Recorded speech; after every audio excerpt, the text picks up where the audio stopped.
All right, we're off to go see an incredibly affordable, tiny house, actually built by Gilbert, who was on the show previously. Go and check out the description down below for the videos of the story of him lending us a shop and the shop burning down. Oh my gosh, so much drama. Well, we're off to visit him today and showcase his amazing little tiny house that was nestled on his property that we never showed you yet. So yeah, make sure to like and subscribe if you want to see the next video as well. We've got metal framing coming up for you guys.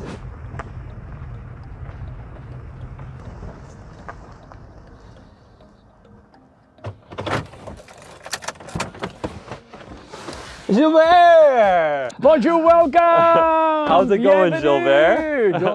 Doing great. Yes, so good to see I you. am so excited to show off your little tiny house. It's a beautiful day to have the experience of a tiny house. Yes. You guys put some love and care into this thing, and we're gonna go walk over and see it. But first, I think we should go. Let's go check out the shop. I mean, people kind of that little update. I think is real. Well, there's been a big change in the whole decluttering. The debris is all gone, and it's room now for something else. Yes. The evolution of the next generation of shopness, possibility of building over there, and a possibility of something else evolving that might be conducive to tiny house construction again. Or it might be conducive to a construction zone of some kind, or maybe a building with a loft on top. So vehicles and work could be underneath. Stairs can go towards the top dormers, and offices or maybe a living space. It really cleaned up though, like I'm surprised. Like, well, look at it. $4,500 worth of metal that Maple Leaf Metal gave us from having extracted all the metal out of there. So there was a lot of valuable metal that's going to be reused. Nice. So I like that transition. It's sustainability, right? Energy cannot be created or destroyed. It can only be recycled. In the form of molten Let's go see the tiny house. So the tiny house is mostly made out of recycled materials, mostly 4x4s by 10 feet long, 10 feet long, 10 feet long on the length, 16. So it's called Ian and Alana Tiny House. And it's in the wilderness. It's on its own little area of the 17 acres. It's got a nice little outhouse, and it's got a lot of firewood because tiny houses that are not very well insulated. This one's a 3-season. It's temperamental, and it needs a lot of firewood and attention. A little tiny house needs a little tiny veranda to cover the firewood, to cover the people, and eventually have a little garden. Eventually have sacred area where people can come and sit and meditate and just be part of nature.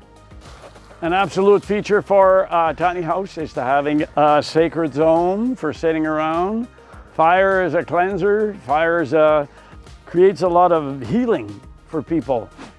So here we have a bit of a veranda that covers the porch, the firewood. And I've also created a solarium covered in so that the porch area will eventually outgrow my lifetime. It's just recycled wood. You can tell that they're all pieced together with little 2x4s, 2x6, 2x8s. Everything that was hanging around the yard or that was donated or collected through the years, every little piece and long pieces were used and matched in and painted so it has all function to it. I believe in dimensional wood. Plywood is good too.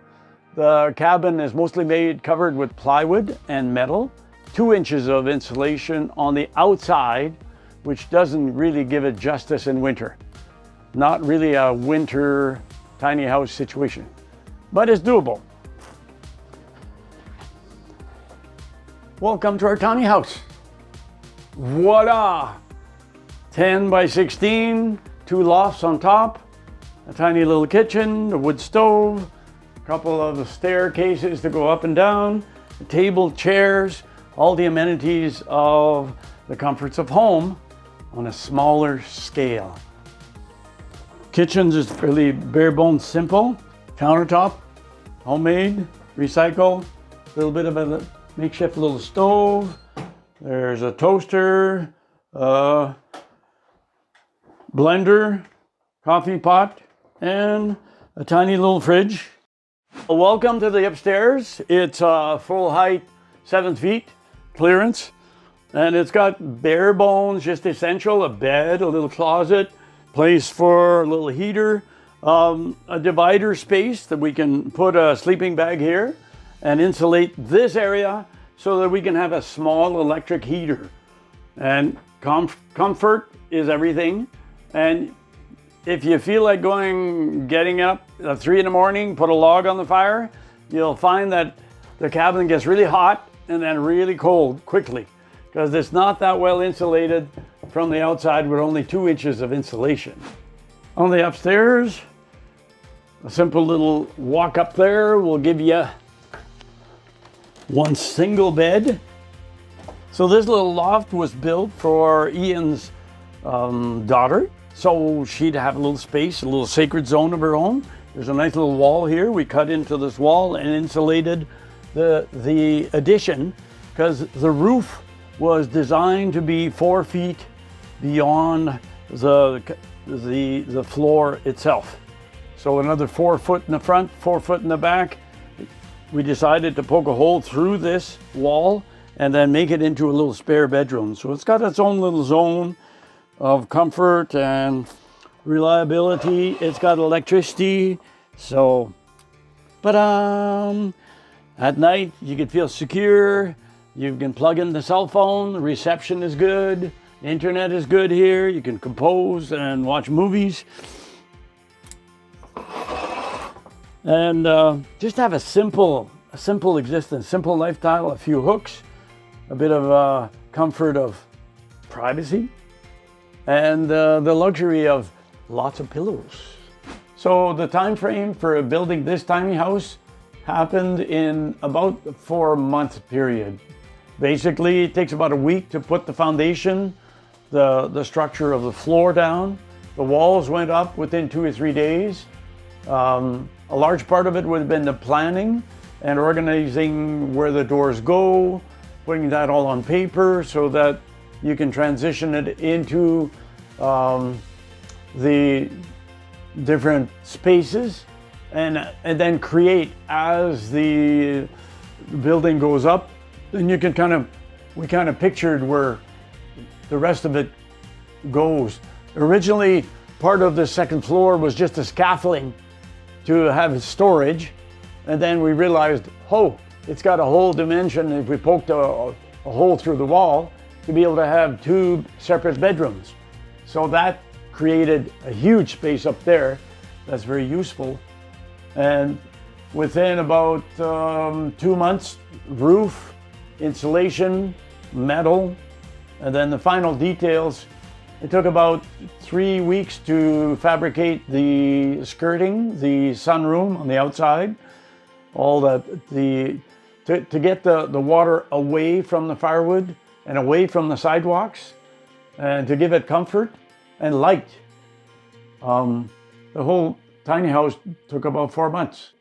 I find that the tiny house movement in general is a really powerful tool to help people appreciate the past, because our ancestors came from this kind of a small environment, crude. Appreciate the present recyclability of materials that's all around us. Like most of these couches and stoves were donated or accumulated from the restores or from Value Villages. And I find that this has a potential to change people's lives in the simple way of the communication, the contact with nature, and the bare bones, fetch your own water, cut your wood, build a fire, and just be still. Recreate in a small space that's still very, very comfortable. and affordable. I invite you to come and experience our tiny house. It's about 15 minutes southeast of Sherwood Park. It's on Airbnb. Come and experience the beauty of a tiny house lifestyle one weekend at a time. Thanks guys for watching another episode of the Tiny House Master Plan. This has been a break from our regular scheduling. We were supposed to be showing off framing of the Tiny House Master Plan house, but the framing isn't quite ready, and we've got something really special for you that we're gonna be shooting. So what I gotta say is stay tuned. Make sure to like and subscribe if you enjoyed this quick tour and the other videos in the series. And next week, we're gonna show off how to do metal stud framing on a state-of-the-art tiny house. All right. We'll see you later.